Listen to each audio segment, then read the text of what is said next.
time, it's been 10 years. Such a long time without 10 Dragon long Age. years since the release of Dragon Age Inquisition. Yeah. We lived in different countries back then. Yeah, we did, yeah. We were different people at that time. But we've now seen the first hour of, not Dreadwolf, The Veilguard. Veilguard. It'll take me a minute. It'll take me a minute to adjust. I've spent years calling it Dragon Age Dreadwolf. Yeah. And now it has been renamed to the Veilguard, the next game from BioWare in the Dragon Age series. Less focused on Solus, more focused on the cast of characters, which is, one, the heart of a lot of BioWare games, but also really important to Dragon Age because, you know, its lineage, the original was all about, you know, origin stories. That's Dragon Age Origins. The setup being you are seemingly the Veilguard, but you're just Rook. Your nickname is Rook, just like you had Hawk, Inquisitor. I guess for Mass Effect you would have like a Shepherd. Yeah, Shepherd. Let's talk a little bit about, the big things. The things that are important to Dragon Age fans. Lead Scout Harding. When she's she came in there on screen, from the beginning. She's back, she's a full companion, and romanceable. She's romanceable. Every companion is romanceable. Yeah. Regardless, and they're pan, right? Yeah. They'll be attracted to your Rook. But also they could be attracted to each other. Yes. Yeah, so Lead Scout Harding might have competition, so so it's a fascinating game because it feels like they have honed in a bit more on what they want Dragon Age to be. It has the hybrid gameplay style between the kind of pause and play, they call it. The real time and the tactical. real time and the tactical, but there's a nice middle ground where you're encouraged, or they believe that playstyles that use both are very, very viable. The one thing that I really like is when you pause and you bring up the kind of like the overlay that has your abilities and also your companion abilities. It also gives you a little bit of information on the enemy, like, you know, their name, their weaknesses and that kind of stuff. It's like when you played, is it Bioshock 2, like after filming the splices and whatever, after a while you would unlock what their weaknesses were and you'd get damage buffs. I don't think you're going to get buffs or anything, but like even just having that information is really information. Great. But yeah, that was from the gameplay standpoint, they talked a bunch about different things. They said and it's a massive RPG, there's so much in there. Yeah, they said like the moment-to-moment, like direct control combat is just the foundation.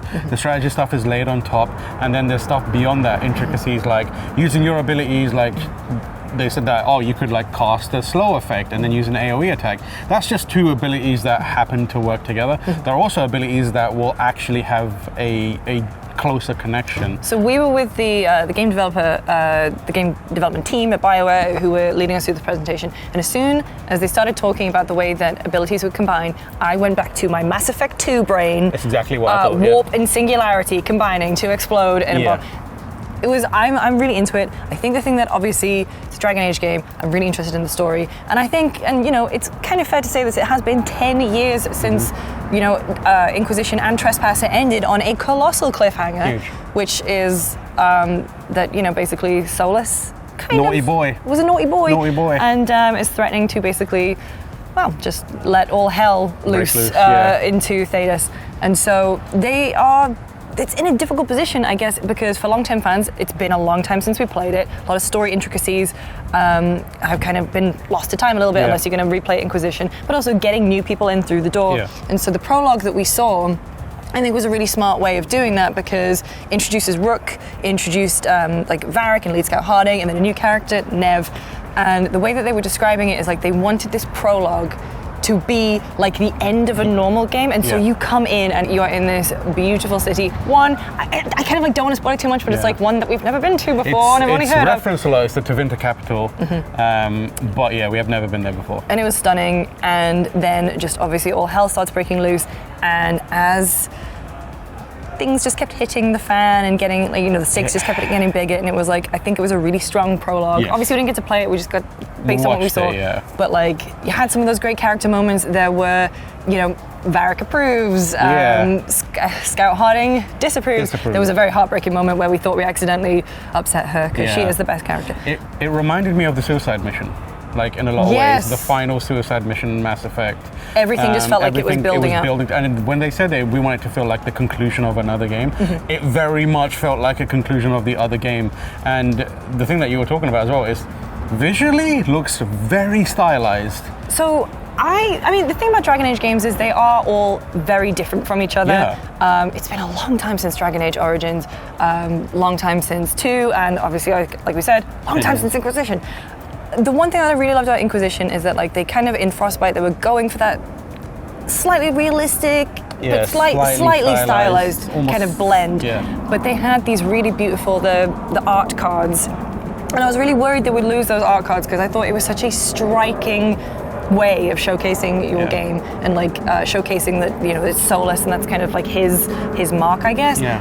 That is back, which is great. Those like tarot card looking things are back, but also the fact that like the characters just look softer in a way, like less completely realistic, but they have this kind of striking look about them. They don't have the severeness that comes from like an Unreal Engine game where everything looks a bit too like gritty, if you know what I mean. Like they made Varric hot, is what I'm saying. Yeah, Varric looks hot. And the world itself also incredibly colorful. Like I think they said they want every area to feel really, really distinct. Loads of different biomes, and obviously we didn't get to see those, but like even just this city that we were going through, full of magic, if you can pick up what I'm putting down here, if you can guess where we were, it was just really, like it was completely like guiding the eye. Yeah. And like, it's difficult to say how it's all going to come together because obviously this is just such a short slice of it, and there's going to be obviously way more, but it's like for the Dragon Age fan in me who has been just waiting, give me a crumb, give me a taste, getting to see a whole like hour of it in motion.